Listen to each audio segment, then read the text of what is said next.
Hello, everyone. Hope everyone is staying safe. I just wanted to talk about male sports and mental health. Ann, Julie, and I are trying to create a safe athletic training room for anyone to come in regarding their mental health issues. Though we're not professional counselors, we at least want to offer a guiding hand on who we can recommend you to. No athlete should ever feel like they are alone or feel like they can't talk to anybody about any of the issues that they have. I do. I think the coaching staff at Fontbonne are pretty open. We all go through the same experiences as coaches and have similar issues. And I think we're able to express to each other, a certain situation and how to deal with it. It's affecting you personally or as a team. You're able to, talk to your staff. And they're, I think it's pretty open. I do. I feel Fontbonne has an amazing array of counselors that I could go to if I needed to talk about any issues that I had going on. My supervisors, AD Maria and Danielle, I know I could go to them if I had any issues, and they'd be willing to work it out with me and find me some appropriate measures that could, help me get through any issues that I had going on. I do have my fiance at home as well. Someone that I'm able to speak with, and I'm very close to my family. So, if I needed to address anything, hands down, that I'd have plenty of people to reach out to make sure that I was doing okay. I feel like we as a wrestling program create an environment where our athletes feel comfortable enough, in particular our male athletes, to address any mental illness by virtue of just a regular check-in or just being in tune with what our athletes need to perform. I think it goes without saying that we can always tell when there's something going on or there's something bothering them. And we have the resources, I think, to be able to either get them help or help them, come to grips with some of the things that they may be struggling with. These can be anything dealing with class issues, maybe a girlfriend issue, relationship issue, and I do feel like we do a good job at addressing any of those issues.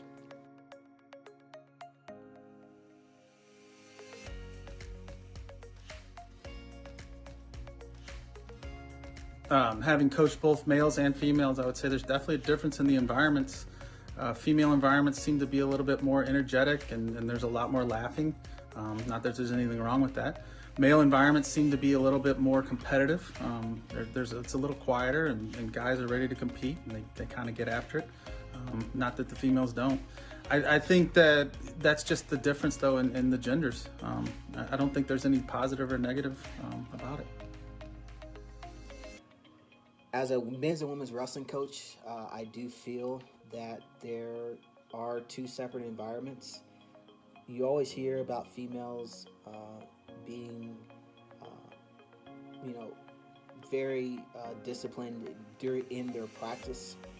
I've coached male and female sports, and I feel like the females are, even though they may not like something that's being asked them to do, they have no issues getting it done. There may be some underlying issues coming into practice, but you really don't see it bothering them too much.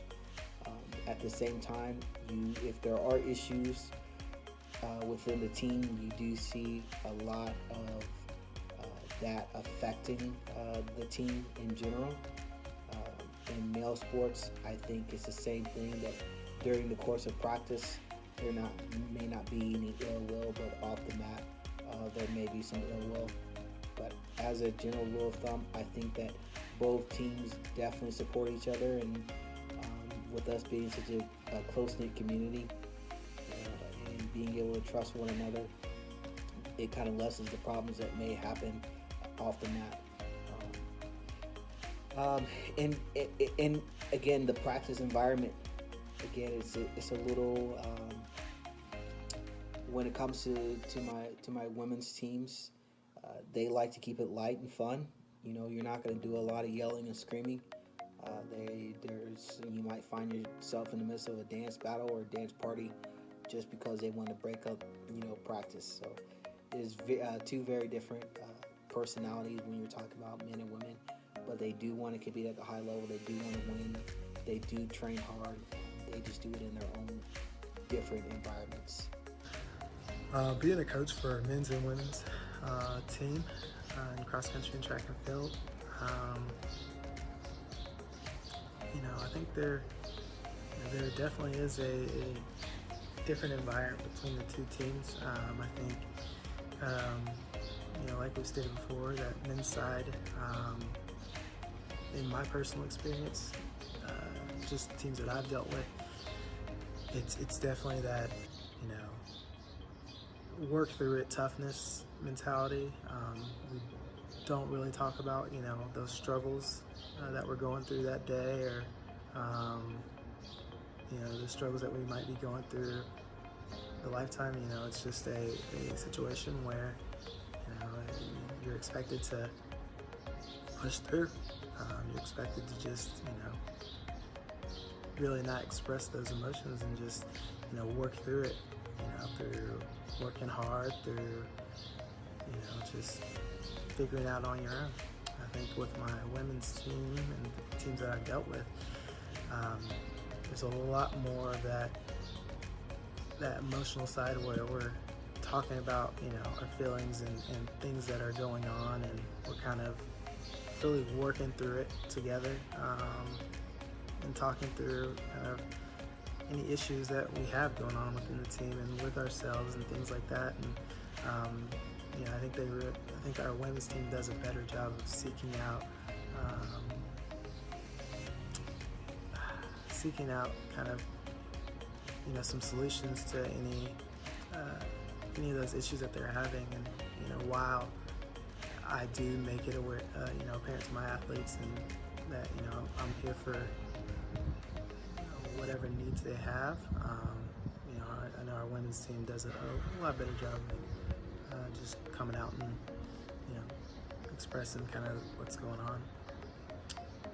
I think there's definitely a stigma around it. I definitely think male coaches are supposed to be tough and rigid, and I think you kind of see coaches on the sideline exploding because they're able to let go of their emotions usually, and it can be very damaging to mental health. I think if you keep it bottled up and let it explode on the sideline, you can get yourself into trouble. I definitely think there's a toughness, and I definitely think male coaches need to be a little bit more open with their feelings, with their emotions, what they're going through, and that's why you need a good staff around and good players. So yeah, I definitely think there's a stigma around it.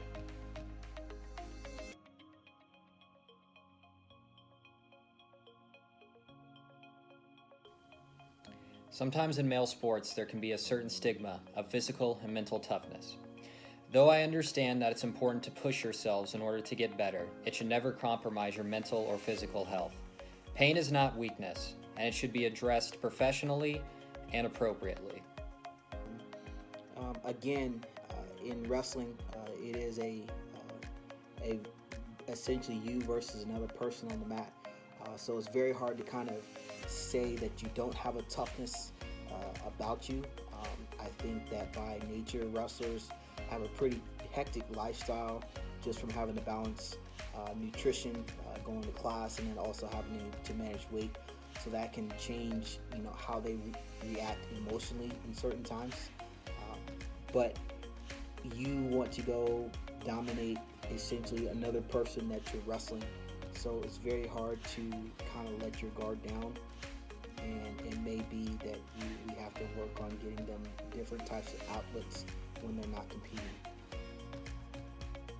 I feel like male athletes do kind of feel like they have to be tough, and they have to kind of make sure that other athletes don't see that there's weaknesses and that they're going to struggle, and that maybe the other athletes will be able to take advantage of them during competitions.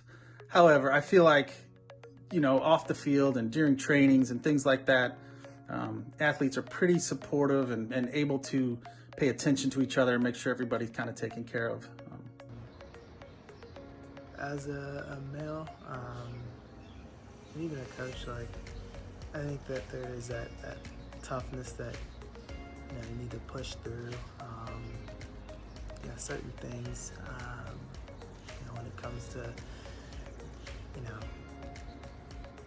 if you're just not having even a good day, or just things have been not going your way for a while, it's, people, kind of want to tell you to kind of push through it, keep working hard. And sometimes that's not enough. We need to be able to kind of talk about, what's going on, and really dive into the feelings that, we're experiencing. I think, that toughness ends up making us, as males, bottle up that emotion. And, that can be detrimental on a stress side, and really just, can affect us, in our home lives and in our work. And I think being able to let loose on, what's going on in our lives is going to help dramatically reduce that stress. Well, I've now experienced both sides of it. Coaching the women's team for the last 2 years, I've definitely seen two sides of men's sports and women's sports. Nothing to do with physicality, fitness, skill, nothing like that. I think mentally, male sports are ego-driven, very selfish. They want what's best for them, not necessarily the team. And what I've seen in women's sports is, more of a family and a community. And not all cases, not every team, but I've definitely, in my experience of seeing, male athletes be more selfish. And I think in my experience with the women's sports, they, want to help each other out. They want what's best for the team. And, it's I would say it's a positive on the women's side, but I've definitely seen both sides of it.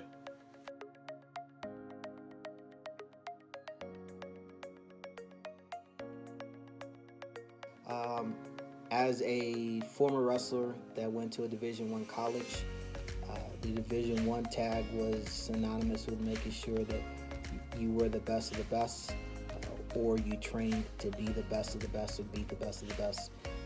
I didn't have a issue meeting people, interacting with people, and that kind of depends on my upbringing. I would say that I was pretty outgoing. The sport of wrestling kind of teaches us to be accepting of anyone, just because any shape, size, or athleticism can be a successful wrestler. So it kind of goes back to my sport, and I think it's on an individual sport-to-sport basis. We all want to win, we all want to compete, and we want to use the tools that we have at our disposal to compete, and that's usually, being very strong. So we're going to be in the weight room a lot. That means being good with our diets. So we're going to be very disciplined in our approach to make sure that we're making our weights. And then also, just knowing that at the time that I competed, there wasn't a women's division. So there wasn't really a balance that we had to keep up, or, a different lifestyle that we had to emulate when it came to wrestling. I think mentally it can be very draining. I think as a male in college sports, you're always in a frame of mind of being competitive, being number one, and it can get the better of you sometimes. I think, if you slip up, or, you get behind on something, it can be very draining. I've seen people, slip off because, they weren't number one, or they lost their top spot. And I think, being very competitive driven, I think it can be very draining. I would say, as a cross-country athlete, when I was in college, I think it has to do with, I think mentally, really, it comes down to body image. Myself personally, not the tall, slender, distance runner figure. So it was kind of a struggle sometimes when I saw my teammates, and just kind of wanted to look the part. My coach in college never, brought any of that up or anything like that. It was just something that mentally myself, like I put on myself of like, okay, if I want to be fast, I need to look this way. And it wasn't until like I talked to my teammates and even the coach that it's the hard work that's going to get you there, and just being consistent is what's going to be most beneficial for you. But yeah, it's maybe not a physical sport, but I think still affects you in a mental way in regards to the way you look.